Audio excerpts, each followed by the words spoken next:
Shalom jemaat yang dikasihi oleh Tuhan. Saya bersyukur hari ini diberikan kesempatan kembali untuk melayani Bapak Ibu Saudara dalam menyampaikan kebenaran firman Tuhan. Ini adalah kali yang kedua saya melayani jemaat BCS Serpong. Saudara, perkenalkan, nama saya Guru Injil Roni Lee. Saya melayani di GPMBRI Kelapa Gading. Saudara, saya sangat terkesan dengan keramahan hospitality dari jemaat BCS Serpong. Saudara, pertama kali saya melayani, setelah berkhotbah, saya diberikan sayuran yang hijau, yang segar oleh jemaat. Saudara, saya mendengar dari penginjil Paul bahwa sayur yang dijual, yang diberikan juga kepada saya, saudara, itu adalah wujud pelayanan dari jemaat sekalian untuk mendukung pelayanan yang ada di gereja. Hasil usaha akan dipersembahkan kepada gereja. Saya sangat terkesan dengan kesaksian hidup saudara. Saudara, saya yakin dan percaya bahwa dalam masa seperti ini, masa yang sulit ini, saudara, sama seperti sayur yang hijau itu, iman saudara tetap dipelihara oleh Tuhan. Itu doa saya, saudara. Dan hari ini saya ingin menyampaikan kebenaran firman Tuhan. Tapi sebelum lanjut kita membaca firman Tuhan, mari kita tundukkan kepala kita sejenak, kita berdoa kepada Tuhan.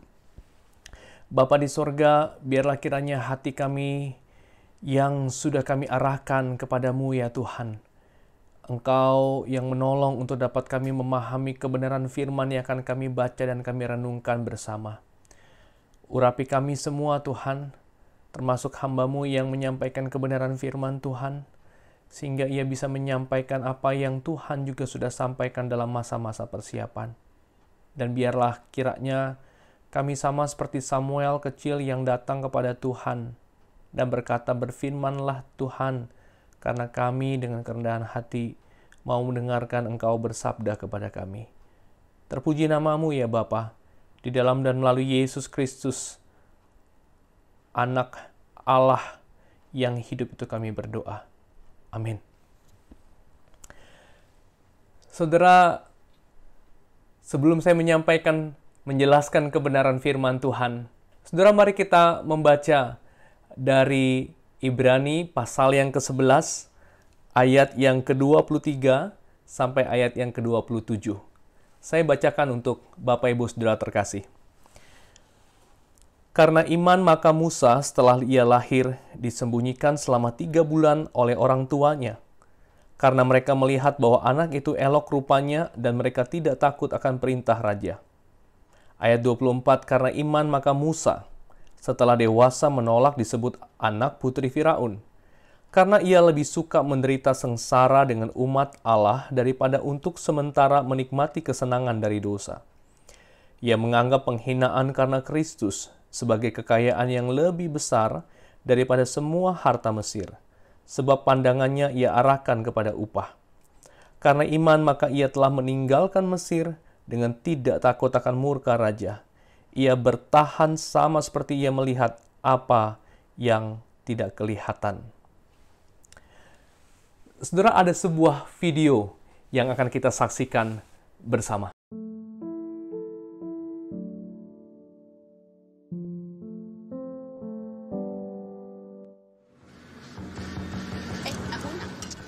Aku冇看到你嘅囝。伊人啊，也无用，也做工做。我嘅查某囝是老爷来哦。老乡啊，我都甲你讲啊，一个大波一个查某好啊。你后生安怎？伊啊，也无用诶。伊即个生意啊，是做零子。伊等咱嘅政府啊，佫有生意来往。美国啊、香港啊，佫有伊本八老豆啊。佫有啊，伊啊，等咱妈沙拉买一间新厝。咁樣沙拉袂歹啊。好啊，比我嘅囝好，伊是 doctor 嚟嘅，大倫敦啊 specialist 啊，喊咩 cardiology，伊真夠賺累嘅。安尼搞啊？是咧，你會找我安怎？我特別拍電話伊哦，伊食无用的哦，伊若迄个回家楼做工吼，伊有淡薄高分啦。真出名，真出名的回家楼，我都唔知影叫啥物名吼。就特别吼，伊一年内面会赚到差不多450千哦。是咯是咯，我的囝，伊一斗开刀啊，会赚20千英镑啊，一日会开2个啊。英啊，英，你会惊哩？我囝好啊，我囝爱来载我了咯。在咯，是咯，真麻烦哦，逐摆去倒落都爱带我去行哦。你再随来哦。我囝来了，我囝，你来，我早晨安。妈好哦。好啊。妈，今日咱人去金马伦哦。有冇人真灵嘞？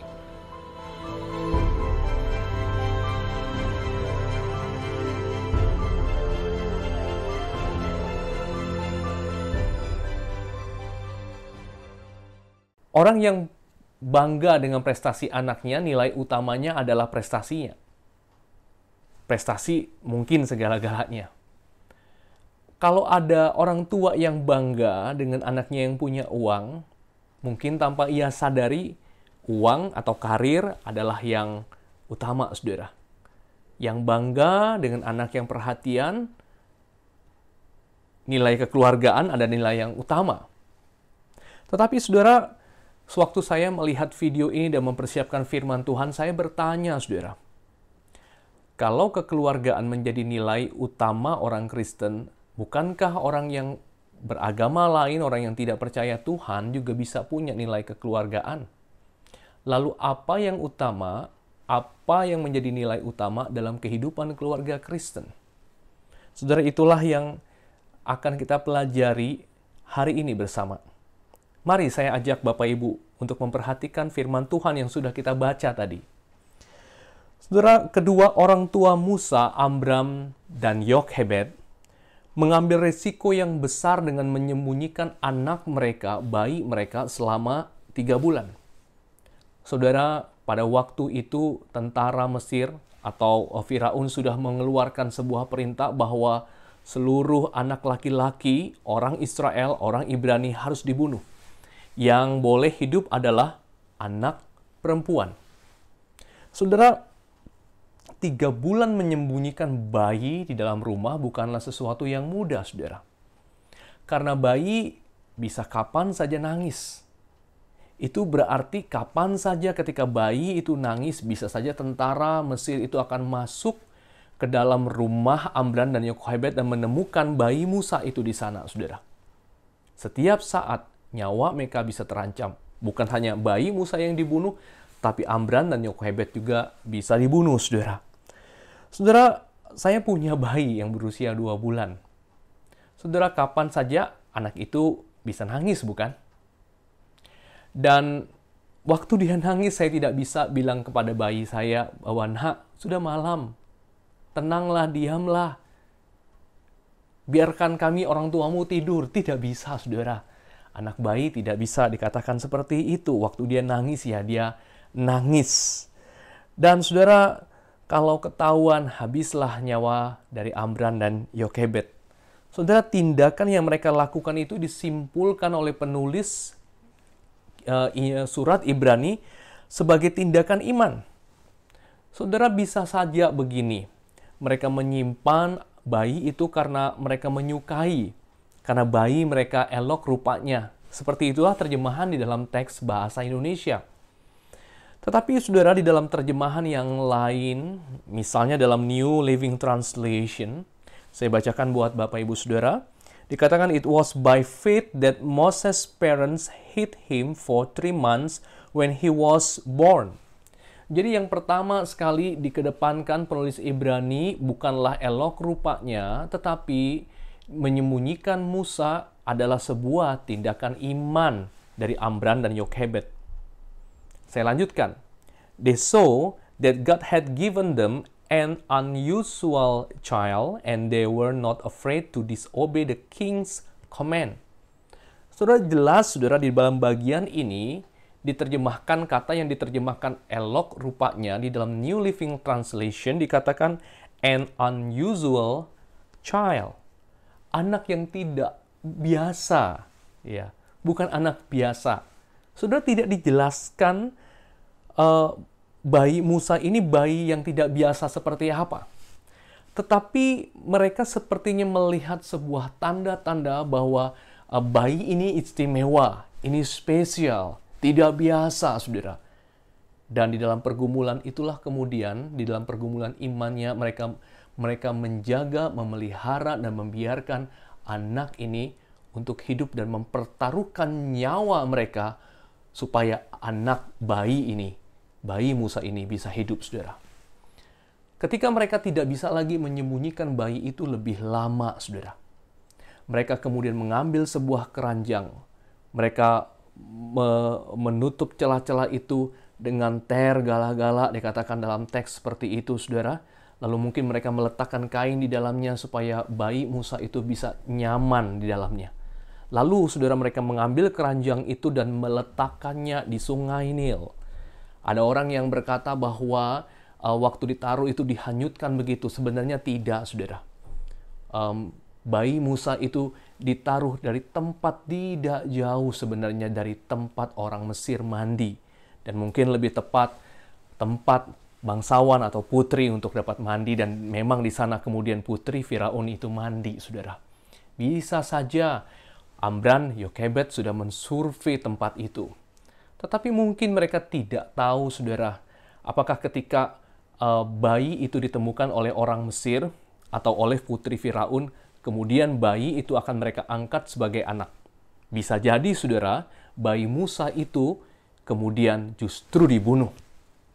Saudara, itulah yang namanya tindakan iman. Yang pertama, saudara, mereka menyerahkan hidup mereka, mempertaruhkan hidup mereka atas tindakan iman itu. Mereka tidak tahu kapan bayi ini akan ketahuan. Dan waktu mereka menaruh bayi itu di dalam keranjang itu, mereka pun tidak tahu apakah bayi itu kalau ditemukan oleh orang Mesir atau putri Firaun, apakah bayi itu akan selamat atau tidak. Mereka mengerjakan bagian mereka, saudara, dan menyerahkan sisanya kepada Tuhan. Saudara, tindakan iman yang sama kemudian juga dilanjutkan oleh Musa. Saudara, sebagai anak angkat putri Firaun, ia memiliki fasilitas, kekayaan, dan kenyamanan hidup. Namun, semua itu kemudian dia tinggalkan. Penulis Ibrani mencatat karena imannya, ia lebih suka menderita sengsara dengan umat Allah daripada untuk sementara menikmati kesenangan dosa. Karena iman maka ia telah meninggalkan Mesir dengan tidak takut akan murka raja. Ia bertahan sama seperti ia melihat apa yang tidak kelihatan. Kalau saudara perhatikan apa yang dilakukan oleh kedua orang tua, tidak mentaati apa yang dikatakan oleh Firaun pada zamannya, itu juga dilakukan oleh Musa, saudara. Saudara, sepertinya penulis surat Ibrani ini sedang ingin mengaitkan bahwa apa yang dilakukan, tindakan iman yang dilakukan oleh kedua orang tuanya Musa itu pun kemudian dilakukan oleh Musa. Musa lebih senang, lebih mau meninggalkan istana yang mewah itu, yang serba ada itu, dan kemudian tinggal di tempat yang tidak nyaman, di Midian, di tempat perlarian di mana kemudian dia belajar sesuatu juga daripada Allah di sana. Saudara, itulah yang sedang ingin diceritakan sebenarnya penulis Ibrani ketika dia mengambil kisah Amran dan Yokebed dan Musa. Sekali lagi, saudara, sepertinya penulis Ibrani sedang menyusun ini dengan begitu baik bahwa ada kaitan antara iman orang tua dan iman anaknya. Kebenaran apa yang bisa kita pelajari dari teks ini, saudara? Saudara, iman yang sejati itu perlu dibuktikan dengan tindakan iman. Dan tindakan iman itulah yang kemudian diwariskan kepada anaknya, saudara.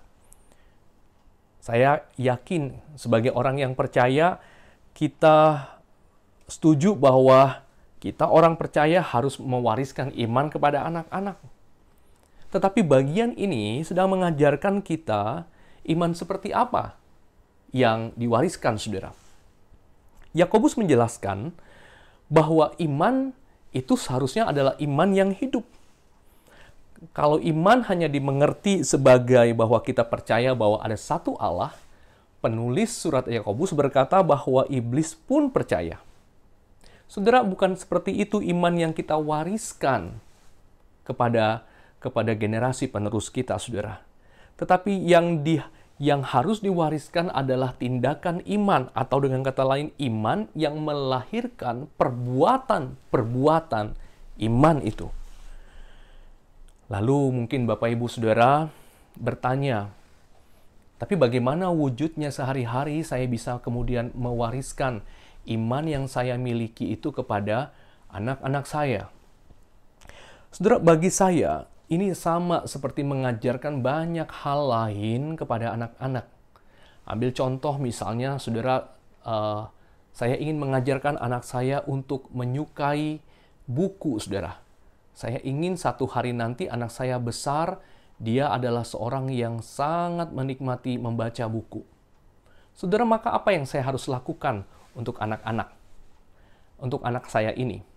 Saudara, tentu saudara yang pertama saya harus mengambil buku dan kemudian saya membacakan buku kepada anak saya. Saya yang bacakan, saudara. Awal-awal tidak mudah untuk membuat anak saya diam dan kemudian saya membacakannya. Tapi dari hari ke hari dia mulai terbiasa. Sampai sekarang, saudara, dialah yang kemudian datang kepada saya dan meminta saya membacakan bukunya. Sekarang dia sedang ada dalam proses untuk belajar membaca, saudara. Saya rindu satu hari nanti ketika dia mulai membaca, saudara. Dia mulai juga menikmati membaca buku seperti saya membaca buku. Dan itu saya perlihatkan sehari-hari. Karena saya juga suka membaca, anak saya bisa melihat bahwa papi maminya membaca buku. Dan saya yakin satu hari nanti setelah dia besar, anak saya juga memiliki apa yang saya miliki, saudara, hobi untuk membaca buku. Ini juga sama seperti mengajarkan anak untuk bernyanyi, mengajarkan anak untuk bermain musik. Semua itu, saudara, diajarkan dengan melakukan. Bukan hanya bersifat teori saja, bukan. Tetapi ada sesuatu yang dilakukan. Anak-anak itu diberi pengalaman bernyanyi, bagaimana caranya bernyanyi, bagaimana bermain musik, ada prakteknya. Dan saya yakin waktu kita ingin mewariskan iman, seperti itu juga bentuknya. Ada pengalaman yang bersama-sama kita berikan kepada anak-anak kita. Contohnya seperti apa, saudara? Salah satunya seperti ini. Saya percaya salah satu tindakan iman yang nyata adalah berdoa kepada Tuhan. Satu perbuatan iman yang hidup adalah berdoa kepada Tuhan. Saudara, waktu anak kedua saya masih ada dalam kandungan istri saya, kami mengajarkan kepada anak kami yang berusia 4 tahun itu untuk berdoa untuk adiknya. Saya berkata kepada anak saya, Kasia, kamu berdoa buat dedek ya. Saudara, tiap malam dia berdoa untuk dedeknya. Doanya sederhana, saudara. Tuhan Yesus, tolong dedek bertumbuh dalam kandungan mami dengan baik. Hanya seperti itu, saudara. Pernah sih dia tambahkan seperti ini, ya. Tuhan Yesus, tolong supaya dedek cepat dewasa seperti papi dan mami. Waktu mendengar itu, saudara, kami tersenyum geli, saudara. Karena bagaimana mungkin anak yang masih ada dalam kandungan itu kemudian bertumbuh dewasa seperti papi maminya. Tapi itulah doa seorang anak kecil, saudara. Dia juga berdoa supaya Cece bisa jadi Cece yang baik. Supaya Kasia bisa jadi Cece yang baik. Saudara, kami tidak bisa melihat bagaimana perkembangan bayi kami, janin yang kami miliki itu di rahim istri saya. Dari hari ke hari. Kami tidak tahu itu. Apakah dia bertumbuh dengan baik atau tidak, itu di luar kontrol kami. Istri saya bisa makan makanan yang sehat, yang menunjang, minum vitamin, tetapi pertumbuhan bukan bagian kami, saudara. Itu sesuatu yang tidak kami ketahui. Dan di dalam ketidaktahuan itulah kami belajar untuk berdoa menyerahkan itu kepada Tuhan. Saudara, anak putri kami yang kedua lahir tepat pada waktu Tuhan. 10 April 2020 pada saat Jumat Agung. Kami sempat khawatir karena istri saya sudah masuk di minggu-minggu terakhir, sudah melewati bahkan minggu terakhir pada saat kehamilannya. Saudara, tetapi pada saat yang tepat Tuhan itu menjawab doa kami. Kami pun berdoa kalau boleh dalam masa-masa pandemi seperti ini, saudara, kami juga tidak mau berlama-lama di rumah sakit dan kami minta kepada Tuhan kalau boleh bayi kami lahir di pagi hari. Sehingga ada waktu yang lebih panjang selama 1 hari untuk berada di dalam rumah sakit, saudara. Sehingga kami hanya melewati kalau bisa hanya 1 malam saja di rumah sakit. Dan Tuhan jawab betul, besoknya jam 12 siang kami sudah boleh meninggalkan rumah sakit. Tuhan itu menjawab doa. Saudara, pengalaman berdoa seperti ini menjadi sesuatu yang indah. Karena saya yakin, saudara, bahwa doa seperti ini bukan hanya doa seperti ini adalah ekspresi kita dalam penyerahan diri kita kepada Tuhan. Sewaktu kita berdoa, kita percaya ada Tuhan yang mendengar doa. Tuhan yang hidup, bukan Tuhan yang mati. Bukan Tuhan ciptaan pikiran kita, bukan. Tapi Tuhan yang hidup. Itulah yang kemudian saya coba ajarkan kepada anak saya bahwa ada Tuhan yang lebih hebat daripada semuanya, daripada manusia, daripada semua yang ada di alam semesta. Dan Tuhan itu hidup. Itu adalah isi dari iman kita, saudara. Tetapi saudara, di sisi yang lain, saudara, di sisi yang lain, sewaktu kita berdoa, kita belajar untuk menyerahkan diri kepada Tuhan. Jadi bukan hanya unsur belief saja, unsur percaya saja, saudara. Unsur ada pengakuan iman bahwa Tuhan ada, tetapi dalam doa itu ada unsur trust. Unsur percaya, menyerahkan diri kepada Tuhan sepenuhnya. Saudara, itulah yang saya rindu anak saya perlahan-lahan bisa mengerti bahwa unsur trust itu, menyerahkan diri kepada Tuhan, itulah hakikat dari iman.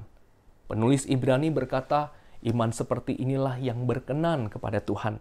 Dan saya yakin iman seperti inilah yang diteladani, yang ditinggalkan oleh Tuhan Yesus kepada kita. Waktu dia ada di Taman Getsemani, dia berdoa kepada Tuhan. Bukan kehendakku, tapi kehendak-Mu ya Bapa. Iman seperti itulah yang kita pelajari dari Tuhan Yesus. Dia percaya bahwa Bapanya memberikan yang terbaik. Saudara, pelajaran iman seperti ini bukan pelajaran iman yang kita dapatkan waktu kita membaca buku-buku rohani. Saudara, saya yakin justru mungkin saudara, pelajaran iman yang berarti itu adalah justru waktu kita menutup buku rohani kita. Kita menutup Alkitab kita. Lalu disitulah tempatnya kemudian kita belajar. Waktu kita keluar dari rumah. Waktu kita bekerja. Waktu kita ada di lapangan. Kita belajar untuk mempercayai Tuhan. Menyerahkan hidup kita kepada Tuhan, saudara. Di waktu-waktu kesulitan itu adalah waktu-waktu di mana kita bisa mempraktekkan iman yang hidup. Saudara, seperti misalnya kisah Daud. Saya yakin waktu berhadapan dengan Goliat, semua orang Israel, Saul percaya bahwa ada Tuhan yang hidup. Tetapi saudara, hanya Daud seorang yang datang dan menghadapi Goliat itu dan percaya bahwa Tuhan yang hidup itu menyertai hidupnya. Ke dalam tangan Tuhan yang seperti itulah dia menyerahkan dirinya, saudara. Jadi dalam masa-masa yang sulit ini, mungkin Bapak Ibu Saudara ada yang sudah tidak lagi bisa berusaha, yang sudah kehilangan pekerjaan, dirumahkan, kehilangan penghasilan, dalam masa-masa seperti inilah adalah masa yang baik untuk mengajarkan kepada anak kita, atau untuk kita juga belajar untuk percaya kepada Tuhan. Ini memang masa yang sulit, dan tidak ada satupun dari kita menginginkan kesulitan ini, saudara. Tetapi kalau Tuhan mengizinkan kita masuk dalam kondisi seperti ini adalah pertempuran, ladang peperangan di mana kita mempraktekkan iman itu, dan anak-anak bisa belajar dilibatkan untuk percaya pada pemeliharaan Tuhan. Saudara, ini juga berlaku tentu buat teman-teman yang remaja, pemuda yang sedang menyelesaikan studi. Kita nggak tahu, beberapa pemuda saya juga bergumul yang tamat SMA, lalu kemudian mau melanjutkan ke perguruan tinggi, ada yang mau melanjutkan ke luar negeri, ada yang melanjutkan ke kota lain, mereka bingung sekali, khawatir. Tapi justru pada saat seperti inilah, kita percaya bahwa Tuhan akan bekerja dengan cara yang unik, dan kita belajar untuk menyerahkan diri kita kepada Tuhan. Saya rindu, saudara, inilah yang menjadi nilai utama dalam kehidupan orang percaya. Tindakan iman yang hidup. Inilah warisan yang kita wariskan kepada generasi berikutnya. Dalam masa-masa pandemi seperti ini, saudara, akan ada banyak kisah yang dicatat bahwa iman kita bukan iman yang mati, tapi iman daripada Allah yang hidup. Dan saya percaya jemaat BCS akan menjalani ini dengan baik, dengan pertolongan daripada Roh Kudus. Saudara, iman yang sejati itu perlu dibuktikan melalui tindakan iman. Tindakan iman yang kita miliki adalah warisan ilahi bagi orang-orang yang kita cintai. Kiranya Tuhan memberkati kita. Mari kita berdoa. Bapa di sorga, hamba berdoa. Biarlah firman Tuhan ini tidak menjadi sebuah teori, sebuah pengetahuan yang kami pelajari.